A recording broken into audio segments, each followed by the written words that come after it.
오늘 우리 성경 말씀 사도행전 21장 우리 8절부터 우리 14절 있는 말씀입니다. 사도행전 21장 우리 8절부터 우리 14절 있는 말씀. 이튿날 떠나 가이사랴에 이르러 7 집사 중 하나인 전도자 빌립의 집에 들어가서 머무르니라. 그에게 딸 넷이 있으니 처녀로 예언하는 자라.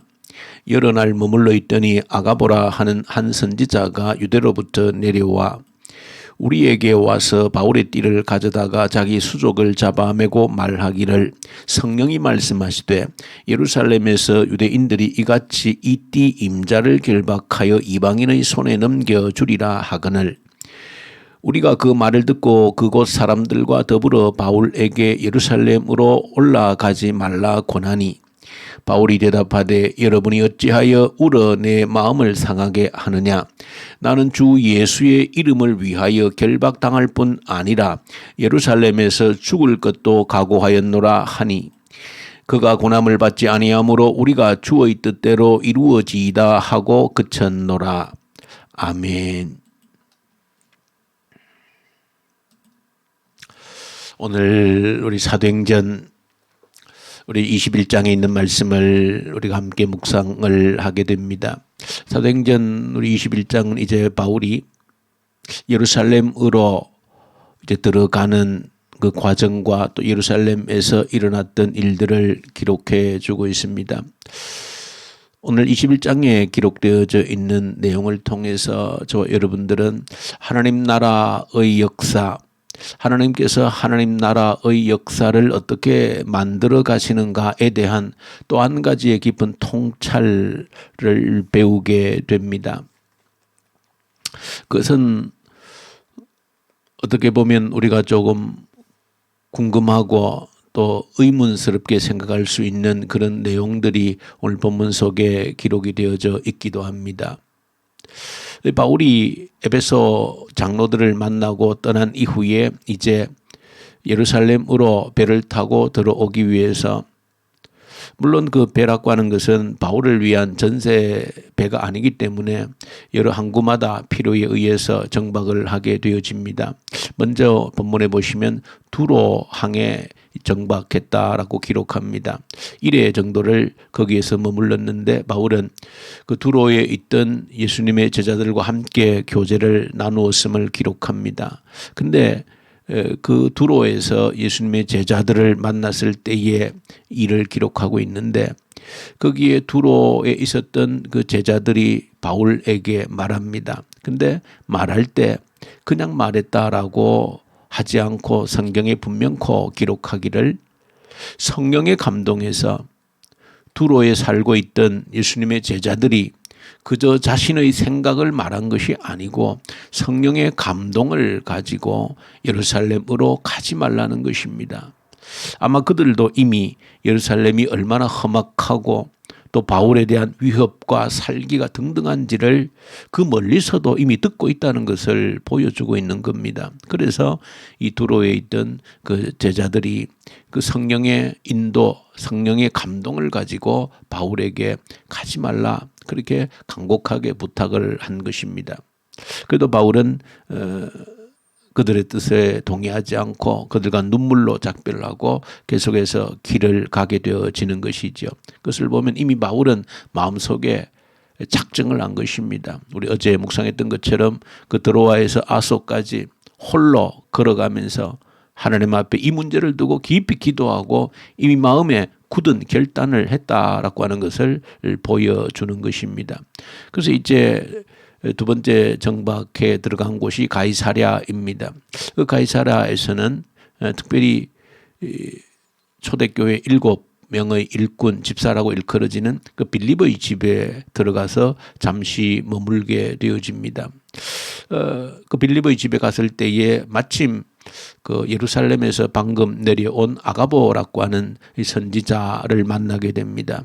이 사람도 그야말로 하나님의 선지자로서 오늘 본문 속에 똑똑하게 기록이 되어져 있습니다. 아가보가 바울에게 성령께서 말씀하시되 그렇게 기록이 되어져 있습니다.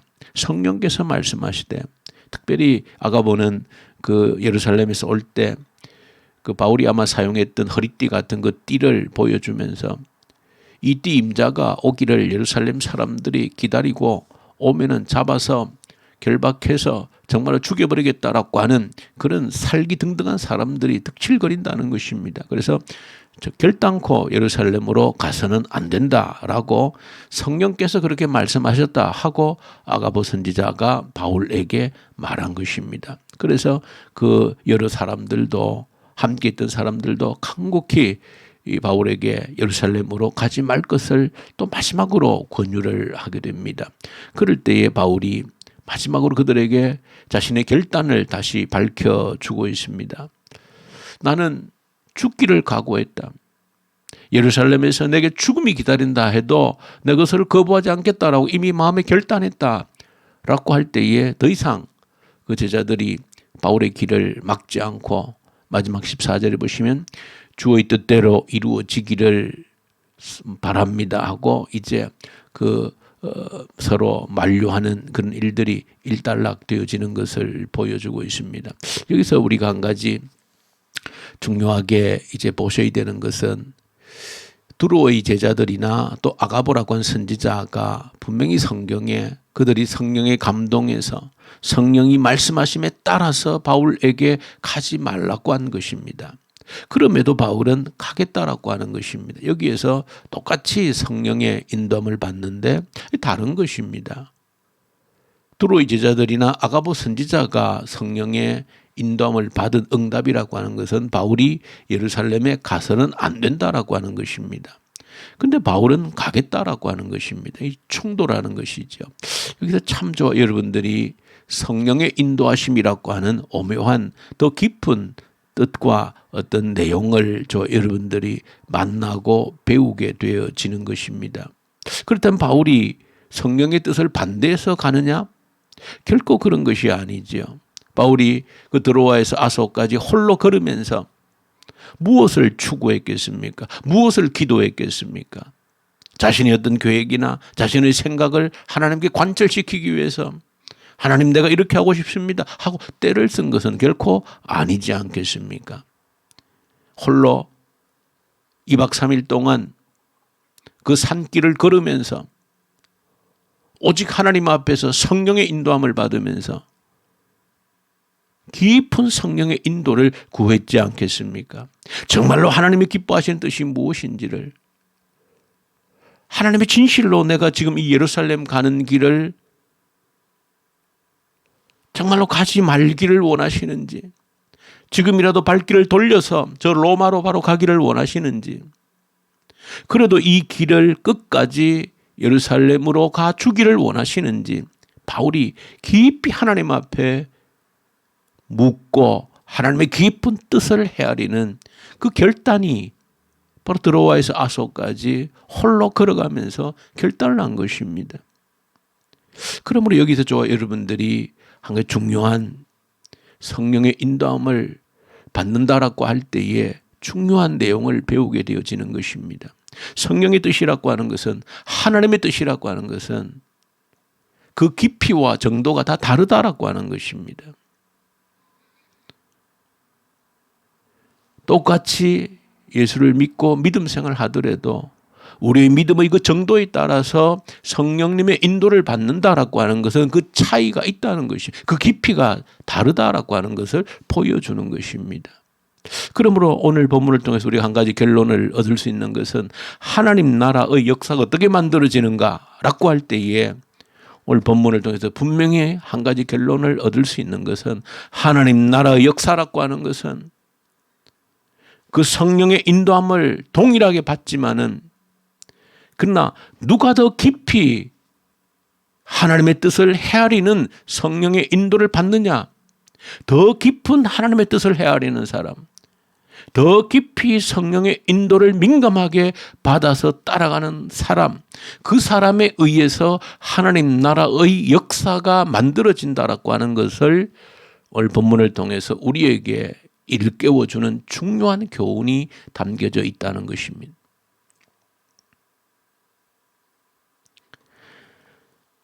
더 깊은 하나님의 뜻을 헤아리는 사람, 그러므로 저와 여러분들이 우리가 하나님의 인도함을 우리가 받는다 하지만 결코 독선에 빠져서는 안 되는 것입니다. 내가 받은 하나님의 뜻이 있습니다. 그러나 더 깊은 하나님의 뜻이 있음을 겸손하게 저와 여러분들이 깨달을 수 있는 눈이 있으셔야 됩니다. 내가 하나님의 뜻이라고 똑같은 일에도 각자가 받는 하나님의 뜻, 인도함이 다른 것입니다. 깊이가 다르다는 것을 보여주고 있는 것입니다. 그런 가운데 이 성경이 우리에게 보여주는 것은 이후의 모든 내용들이 누구의 사역이 성경에 기록되어져 있습니까? 바울의 예루살렘의 모든 과정들이 상세하게 기록이 되어져 있지 않습니까? 하나님 나라 역사로 지금 우리에게 주어져 있지 않습니까? 무엇을 얘기하는 겁니까? 더 깊은 하나님의 뜻을 헤아리는 그 사람에 의해서 진정한 하나님의 나라 역사가 만들어진다 하는 것을 보여주는 것입니다. 공교롭게도 오늘 본문에 보시면 빌립이 등장합니다. 오늘 본문에서도 빌립이 누군지를 정확하게 소개하고 있습니다. 초대교회 사도행전 6장에서 뽑았던 그 7명의 한 사람이라는 것을 빌립 집사입니다. 이 사람이 누굽니까? 바로 사도행전 8장의 주인공입니다. 그 사도행전 8장에서 이 사람이 최초로 그 부정한 땅이라고 여겨졌던 사마리아에 가서 복음 전도를 하고 수많은 사람들이 예수 믿게 하고 그리고 성령의 인도함을 받아서 어디로?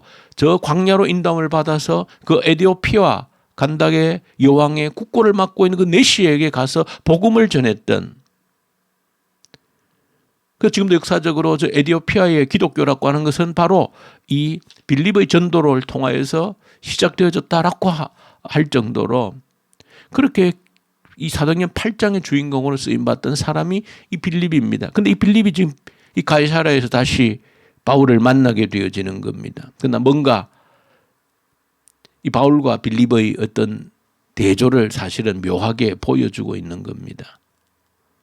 빌립이 사실 오늘 본문에 보시면은 가이사랴에 정착을 하고 겉에 드러난 사실로 보면 굉장히 부유하게 살은 것으로 보여집니다. 그의 딸이 넷입니다. 그리고 모두 예언한 자라고 하는 것은 바울이 그야말로 이 빌립이 신실한 신앙인이고 자녀들도 정말 신앙으로 잘 교육하고 양육했다는 것을 보여줍니다. 그리고 적어도 지금 바울의 일행들이 지금 어디에 지금 이 빌립의 집에 함께 묵고 있습니다. 그것은 이 바울의 이 빌립의 집이 가이사랴에서 꽤 큰 집이었다는 것을 보여줍니다. 그러니까 꽤 부유하고 넉넉하게 살고 있었다는 것을 보여주는 것이지요. 그러니까 딸이 넷이고 빌립의 적어도 부부가 있을 것이고 부모님도 계셨는지 모르지만 그러나 그런데도 손님 서너 명을 더 집에 유숙하게 할 수 있을 정도라고 하면 제법 큰 집에 부유하고 꽤 넉넉하게 살았다라고 하는 것을 보여주고 있는 것입니다. 그러니까 빌립의 삶이 잘못됐다라고 얘기하고 있는 것은 아니지요. 그러나 빌립의 어떤 결단하고 산 삶의 흔적을 볼 때 사실 빌립은 그 이후에 흔적이 없습니다. 사도행전 8장의 흔적이 마지막으로 8장 마지막에 보시면 이 가이사랴로 떠났다는 것으로 끝이 납니다. 그리고 오늘 본문에 살짝 등장하는 것입니다. 그런데 바울 역시도 1차 선교 사역 때는 성령의 인도함 받아서 안디옥 교회에서 파송을 받았지만 2차 사역부터는 파송을 한 것은 아닙니다. 성경에 보시면 바울 자신의 결단에 의해서 다시 2차 선교 사역들이 출발되어진 것입니다. 그러니까 어떻게 하나님 나라가 만들어져 가고 지금 진행되어지는 것을 바울의 삶과 또 이런 빌립의 삶을 통해서 보여주고 있는 겁니다. 하나님 나라 역사라고 하는 것은 더 깊은 하나님의 뜻을 헤아리는 그 사람들에 의해서 하나님 나라의 역사가 만들어져 간다라고 하는 사실을 저 여러분들이 오늘 정확하게 배울 수 있어야 된다. 우리나라에도 초기의 선교사님들 가운데 수많은 선교사들이 사실은 더 깊은 하나님의 뜻을 헤아린 그 결단에 의해서 이루어진 것들입니다. 우리 한국 초기 선교사들 특징 가운데 많은 선교사들이 젊은 당시 미국, 영국, 캐나다에서 젊은 엘리트들이 선교를 헌신해서 와서 이 땅에 순교하면서까지 선교했던 선교사님들이 많이 있습니다. 그들이 빌립처럼 자기 나라에서 얼마든지 편안하게 살면서 나름 하나님의 일을 하면서 살 수 있는 겁니다. 그러나 그들이 그 안락한 삶들을 버리고 더 깊은 하나님의 뜻을 헤아리고 거기에 순종한 삶을 살았기에 이 나라가 새로워질 수 있는 그런 길들이 열리워진 것입니다.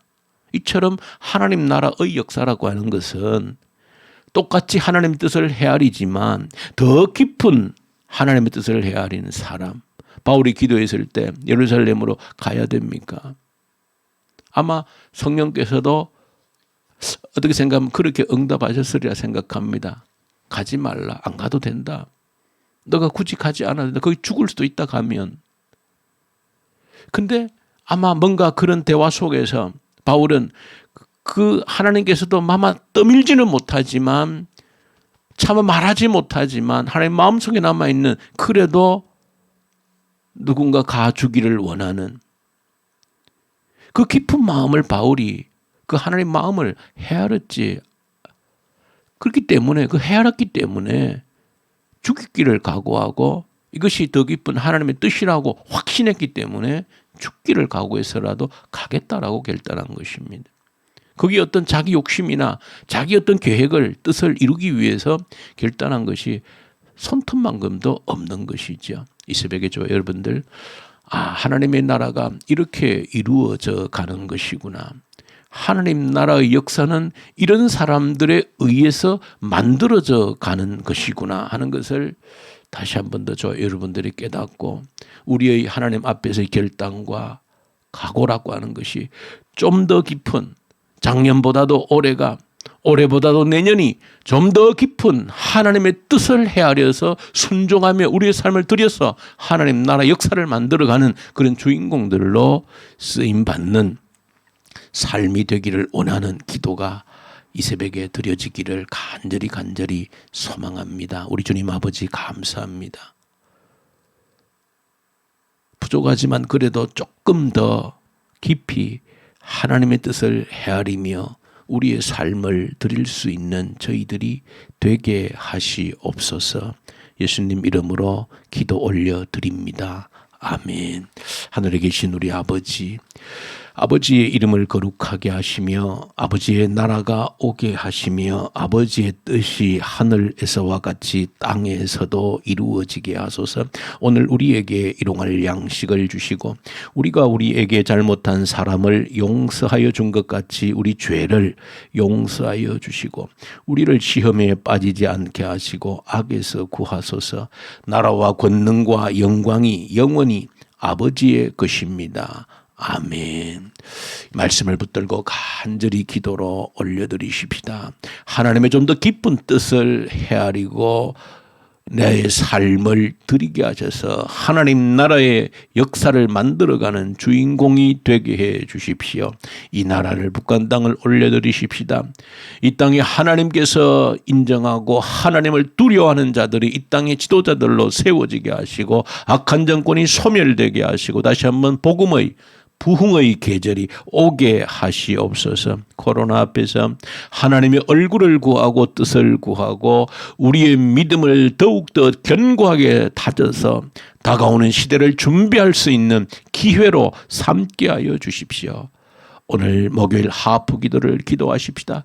우리에게 약속하신 가장 큰 약속 성령을 보내어 주시겠다라고 하는 그 약속입니다. 약속하신 성령이 우리 가운데 충만하게 임재하고 역사하는 현장을 보게 하여 주십시오. 대각성이 일어나고 회개가 일어나고 부흥이 일어나고 그리함으로 우리의 미래가 준비될 수 있도록 하나님 약속하신 성령을 우리 가운데 보내셔서 그 역사를 우리 눈으로 한번 목도할 수 있는 기회를 허락하시옵소서. 간절히 기도로 올려드리십시다. 우리 선교사님들, 터키, 이집트, 인도 동역하는 선교사님들에게 말씀과 성령으로 충만케 하시옵소서. 그리고 우리 환자들 간절히 올려드리십시다. 주의 손으로, 능력의 손으로 어루만져 주시사 치유해 주십시오. 이 새벽에도 주님 앞에 부르짖는 그 기도를 들으시고 응답해 주십시오. 간절히 기도로 함께 올려드리십시다. 우리 함께 기도하십시다.